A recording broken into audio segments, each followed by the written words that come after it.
Greetings and welcome to the Jesus Entrepreneur Experience, a radio podcast just for you.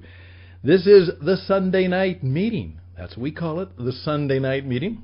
Obviously, Sunday night flowing into Monday morning and perhaps through the week. We hope that it is timely and a bit timeless. The following is a little theme music that goes back many, many years. And in many ways, it sounds like a time long ago and perhaps a world far away.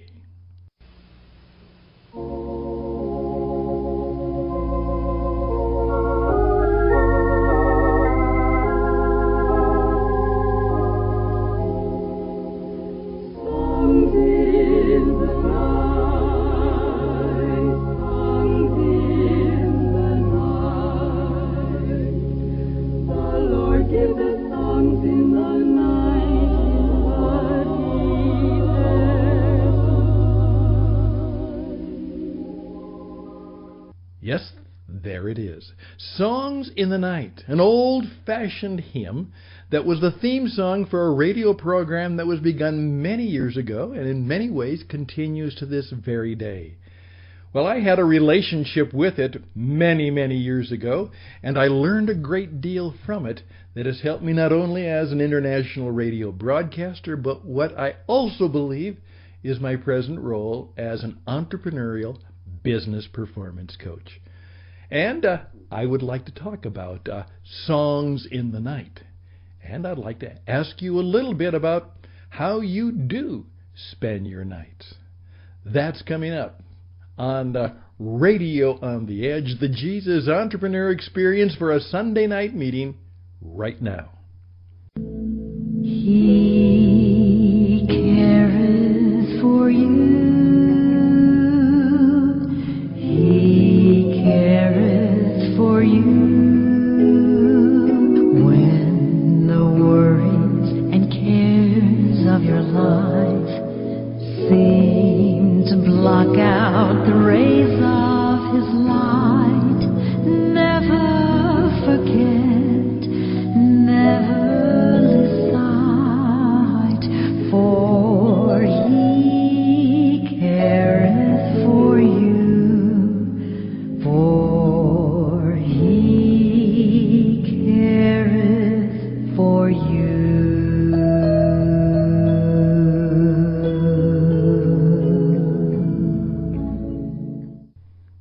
And we do remember on a Sunday night.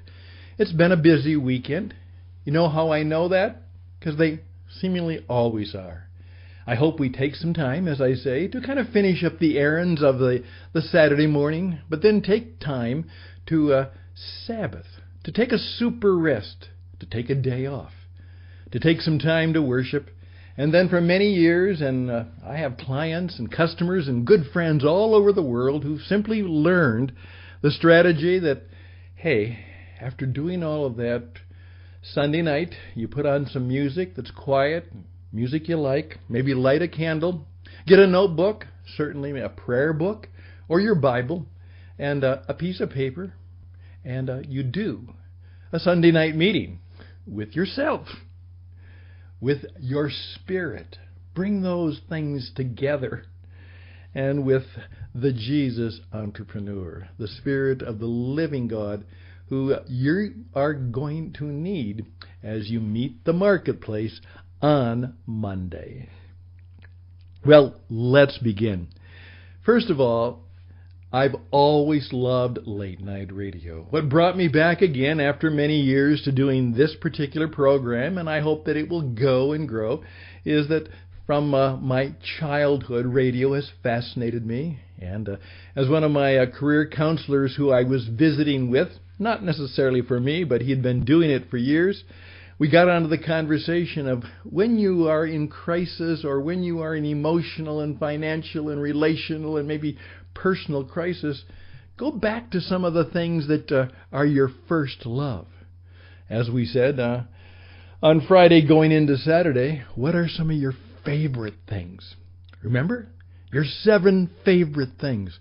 And in there you're liable to find just those things that will help guide and direct you in the crisis, or perhaps the confidence that you need, or the direction that you are seeking. Your 7 favorite things. Well, radio has always been a part of that. The mystery and the magic of radio. My mother confesses that one time she was surprised because she found her little 4 or 5-year-old son, Stanley Paul, climbing up on the kitchen and looking into the little Montgomery Ward's radio in the back. And when she jumped up, because she was afraid I was going to fall down, she asked me what I was doing. She said, "Well, I want to see the people inside." Yes, I actually believed, I was so fascinated, that there must be little people in that little brown Bakelite box. Yes, radio has fascinated me.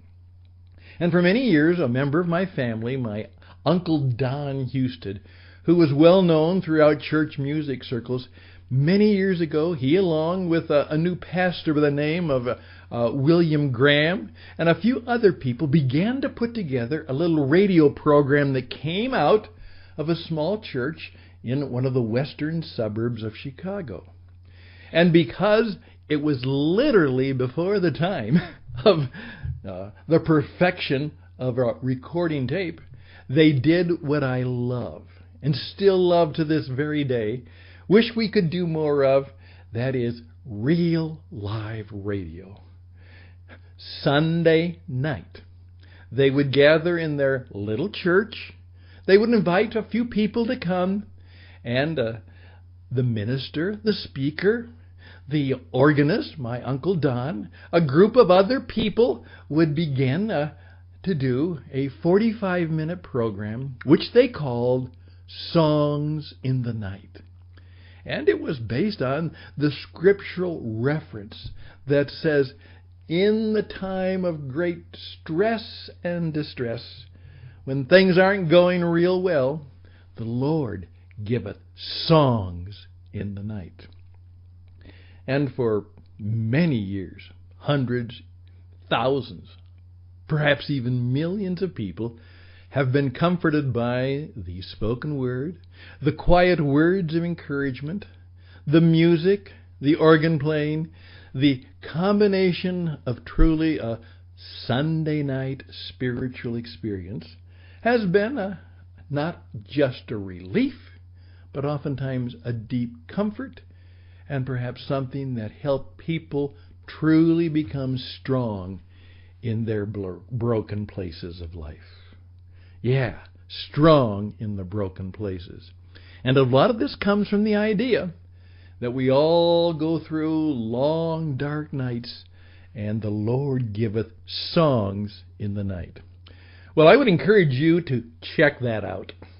The program in its new form continues in many venues and many ways, but it's, for me, knowing the wonder of the original experience of real live radio on a real live place at a real live time, knowing that the minute you talked, indeed, the split second, the minute you talked into that microphone, somewhere hundreds, thousands of miles away, somebody was listening. And there was something about that, listening and speaking together, which I think brought a very strong spiritual connection. So I would encourage you to do a little Googling and a little research, just for your own encouragement. And what you will find, and this is the lesson, at least one of the lessons for tonight, the music was encouraging. It was quiet. It was truly a music for the night. But these guys, these gals, and of course they would have never used that expression in those days, these ladies, these gentlemen, these men, these women, but we'll put it this way. They were good. They were really good. They were excellent. The variety of people who came and moved on and came back, the pastors that continued, not only the original Billy Graham, but Pastor Fesmeyer, Pastor Wiersbe, Pastor Lutzer, Pastor Sweet. These people were just, hey, they were good. They were excellent at the work they did. And because of that, their personal commitment, their spiritual energy and enthusiasm, the program lasted a long time. And maybe that's a lesson.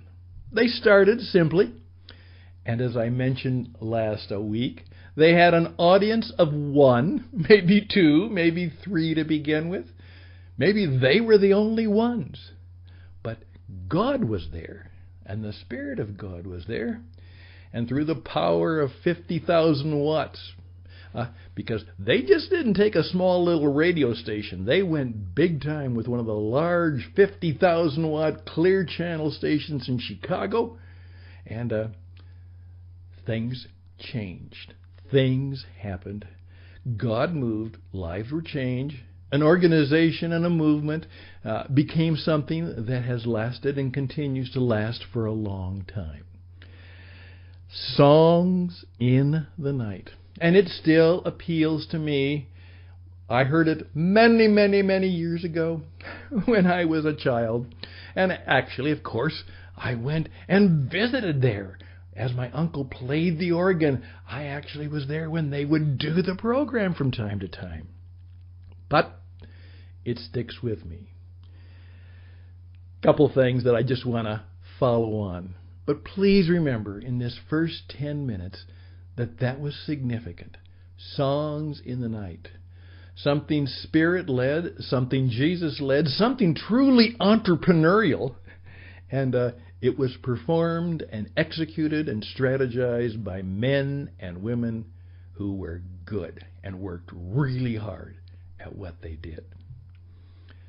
And that, my friends, no matter whether it's 1950 or whether it is 2018, is a timeless truth. I'm Stan Houston. This is Sunday night. This is your Sunday night meeting. This is Radio on the Edge. This is the Jesus Entrepreneur Experience from the Christian Entrepreneur Network. Just a moment, and we'll be back.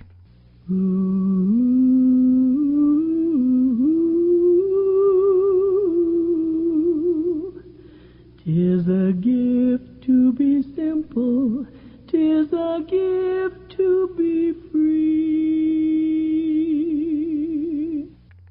Again, I hope that after you're done with this, that you will take time, as I said, take your phone, go to whatever device you do, and find some good music.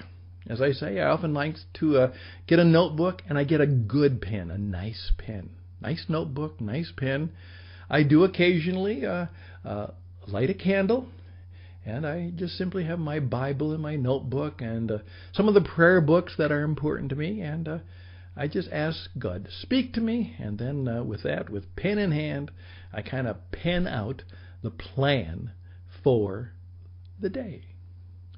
I do it in the evening. I do it in the night. Well, let's move it to a little lighter touch, but it's important. Right now, particularly in the United States, there's a guy who's called the Pillow Man. And he's actually from the area in Minnesota that I come from. We now are in cowboy country in Arizona. But you cannot have lived in much of American media and have escaped the fact that there is rather peculiar but friendly personality claims that he has developed a pillow that can help people sleep better. Now, the reason I mention that, first of all, it's very personal.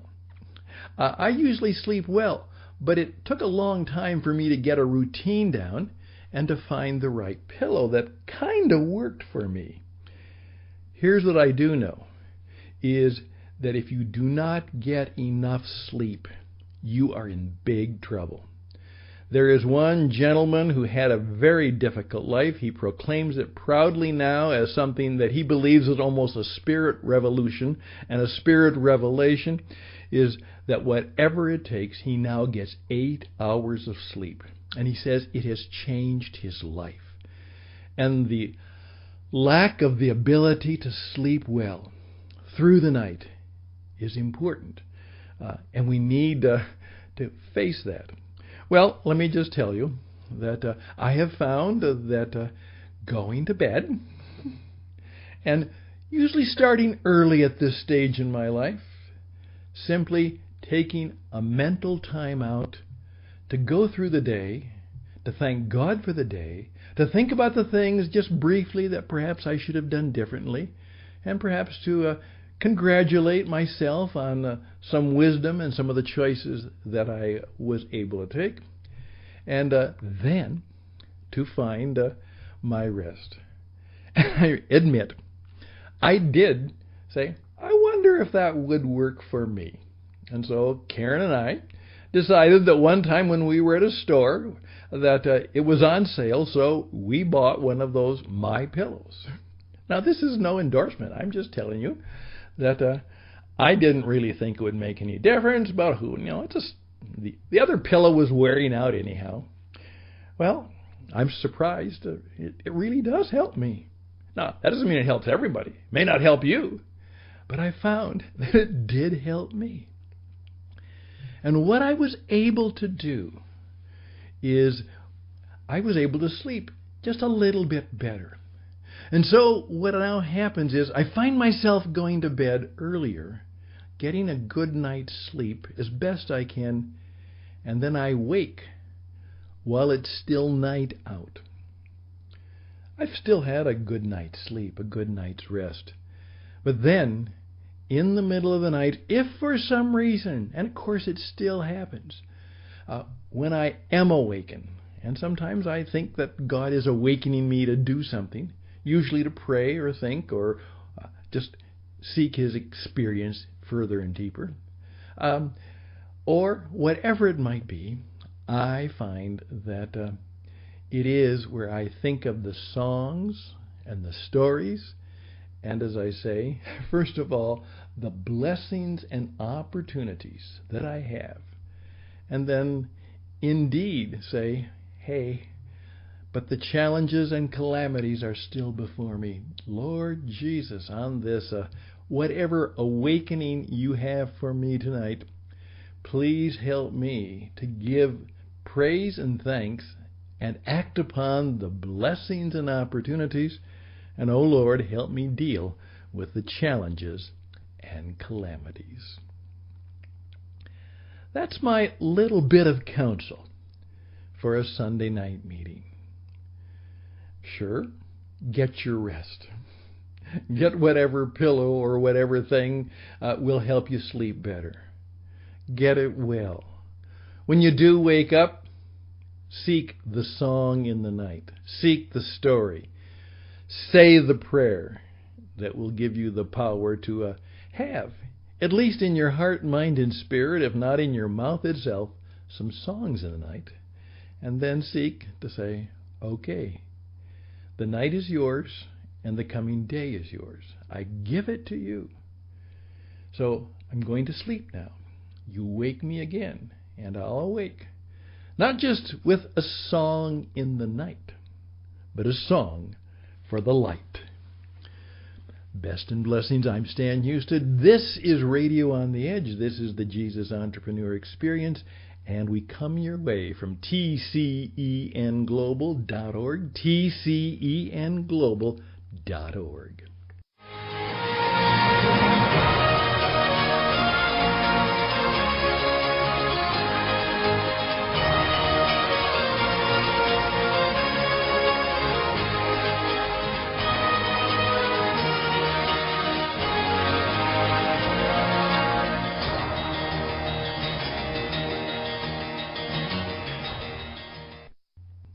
tcenglobal.org, the Christian Entrepreneur Network. We are a organization that seeks your support. We are a 501c3 nonprofit organization. We do charge for the services that we give, but most of them are free at this time.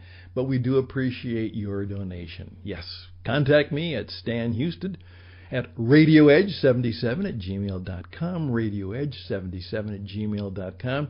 And I'll tell you three things. First of all, you can participate. You can be a part of the program. Number two, I will tell you how you can help me by making the program better. And thirdly, you can donate. That's right. You can participate, you can help us get better, and you can donate. And we would be grateful for your help in doing that. Again, this is always not only a Spirit-led experience, but it's always an audition. We want to demonstrate to you that we believe that the men and women who follow the Jesus entrepreneur, that we have a little bit of wisdom, insight, and truth, and much of that could be to help you in your business. How can I be good at sales? How can I build an organization? How can I be a good leader? How can I deal with all that stuff on the internet? We will say this: by God's grace, we can help you. And if we can't, we know someone who probably can. So again, radioedge77@gmail.com, radioedge77@gmail.com. Thank you for your time on this Sunday night, this Monday morning. And now, plan well, live well, purpose your life, and Jesus will say, well done. Bye for now.